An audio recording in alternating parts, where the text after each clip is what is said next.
ভাই একটু চুপ থাকো না ভাই, চুপ থাকো না, একটু চুপ থাকো।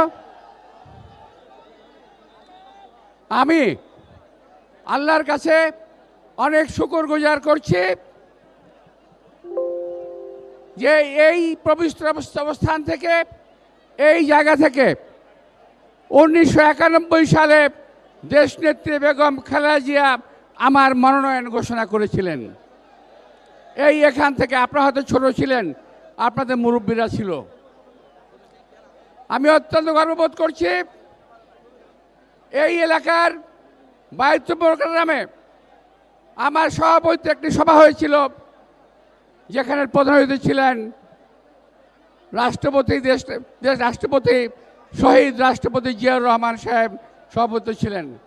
আজকে আমার সৌভাগ্য হয়েছে তাদেরই পুত্র, এই দেশের গণমানুষের নেতা,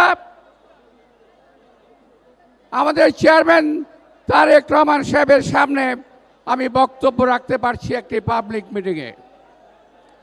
আমি তাকে কৃতজ্ঞতা জানাই ওনাকে, যে উনি আমার এই নির্বাচনী প্রচারণা সভায় অনেক কষ্ট করে এখানে এসেছেন।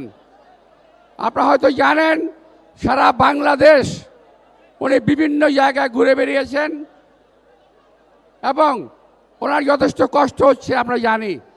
আমার একটি নির্বাচন করতে গিয়েই আমার অবস্থা আমাদের খারাপ হয়ে গেছে, কিন্তু উনি সারা বাংলাদেশ চষে বেরিয়েছেন।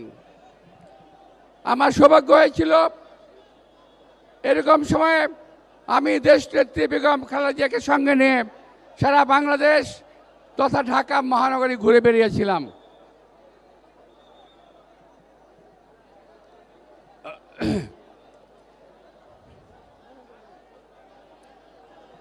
প্রিয় ভাইয়েরা, আপনার ধৈর্য ধরে একটু বসবেন। আমি আজকে নির্বাচন সম্পর্কে কয়েকটি কথা বলতে চাই।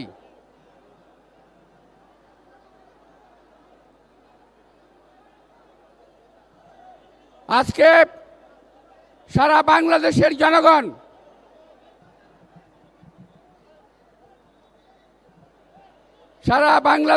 জনগণ ভোট দেওয়ার অপেক্ষায় আছে।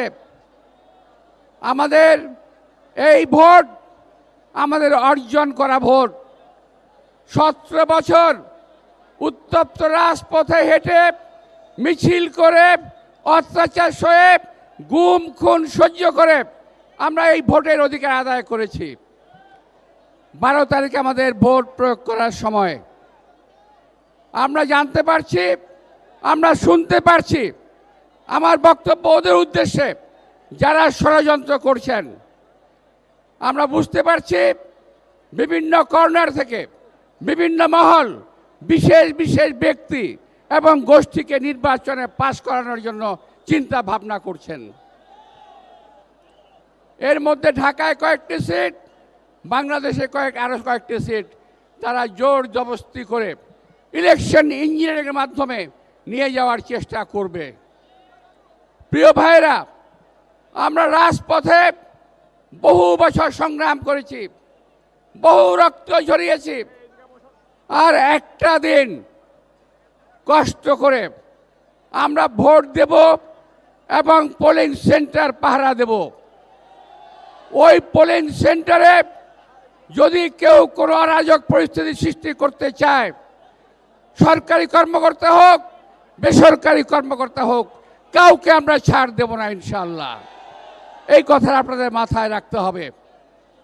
অনেক চক্রান্ত হচ্ছে, অনেকে বিদেশ থেকে চক্রান্ত করছেন, এই দেশে একটা হানাহানির সুযোগ তৈরি করার চেষ্টা করছেন। এই সুযোগ আমরা দেব না। প্রিয় ভাইরা, আমি বক্তব্য লম্বা করব না, যেহেতু আজকে আমাদের চেয়ারম্যান সামনে আছেন। আমরা আশা করছি আল্লাহর অশেষ রহমতে তিনি দেশের প্রধানমন্ত্রী হবেন। যদি হতে পারে, হওয়ার পর আমার ছোট্ট কয়েকটি দাবি আছে ওনার কাছে এলাকাবাসীর পক্ষ থেকে। আমাদের এলাকায় গ্যাসের সমস্যা আছে, পানির সমস্যা আছে, জলাবদ্ধতা আছে। এটা দূর করার একটা ব্যবস্থা করতে হবে।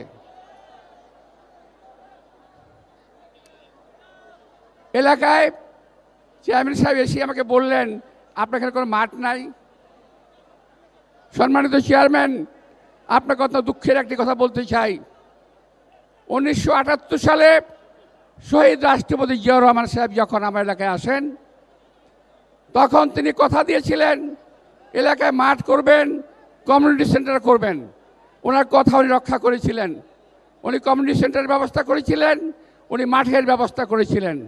কিন্তু চক্রান্তকারীদের ষড়যন্ত্রে সেটা আমরা সফল করে উঠতে পারি নাই। আমাদের এলাকায় একটা কবরস্থানের সমস্যা ছিল। আজকে ভাই কথা আপনি কথা বললে হবে কিভাবে? আপনাদের সমস্যা আমি চেয়ারম্যান সাহেবের কাছে তুলে ধরছি, আপনাদের বোঝা দরকার। আমার সেই এলাকার কবরস্থান করেছিলাম, সেই কবরস্থানটির মধ্যে সরকারি প্রতিষ্ঠানের বিল্ডিং করেছে।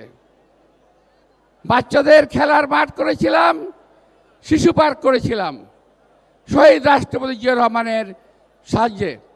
সেখানে আজকে পুলিশের ক্যাম্প হয়েছে। প্রিয় ভাইয়েরা, আমি বেশি কিছু না, বেশি দাবি নাই, শুধু কবরস্থানের জায়গাটা ফেরত চাই, আমার মাঠের জায়গাটা আমি ফেরত চাই। আমাদের এলাকায় মানুষের খেলার জায়গা নাই।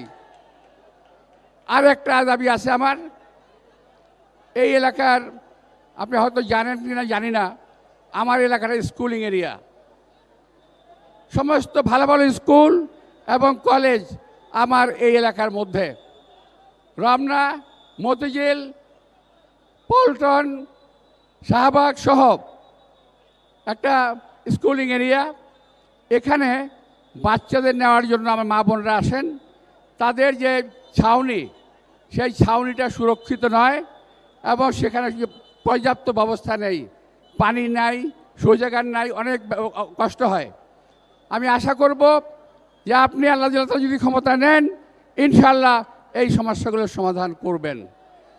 আর আমাদের এলাকায় অসংখ্য বেকার যুবক আছে। আপনার অনেক ইনোভেটিভ আইডিয়া আছে, আপনার সেই ইনোভেটিভ আইডিয়ার মাধ্যমে আমার এলাকার বেকার সমস্যার সমাধান করবেন, এটা আমি আশা করব। পরিশেষে প্রিয় ভাইরা, আজকে আমি যেখানে দাঁড়িয়ে কথা বলছি, আমার বাঁদিকে আমার সামনেই একজন পবিত্র অলির মাজার আছে, হযরত জঙ্গি শাহ। এখান থেকে আমি নির্বাচন শুরু করেছিলাম জীবনের প্রথম। আজকে আবার এখানে আমাদের নেতা এসেছেন। আমি আপনাদের বলতে চাই, আগামী নির্বাচনে শত কিছু চক্রান্তের সকল প্রতিকূলতার মুখে আপনাদেরকে অনড় থেকে, ঐক্যবদ্ধ থেকে, সেন্টার পাহারা দিয়ে ভোটের রেজাল্ট ঘরে আনতে হবে। ইনশাল্লাহ বিএনপি এই ঢাকা ৮ সহ সারা বাংলাদেশের বেশিরভাগ সিটে জয়লাভ করবে আশা করছি। আপনাদের সবাইকে আন্তরিক শুভেচ্ছা ধন্যবাদ জানিয়ে, সম্মানিত চেয়ারম্যানকে অনেক কষ্ট করে এখানে আসার জন্য আন্তরিক শুভেচ্ছা ধন্যবাদ জানিয়ে আমার বক্তব্য শেষ করছি। আল্লাহ হাফেজ। বাংলাদেশ জিন্দাবাদ। আসসালামু আলাইকুম।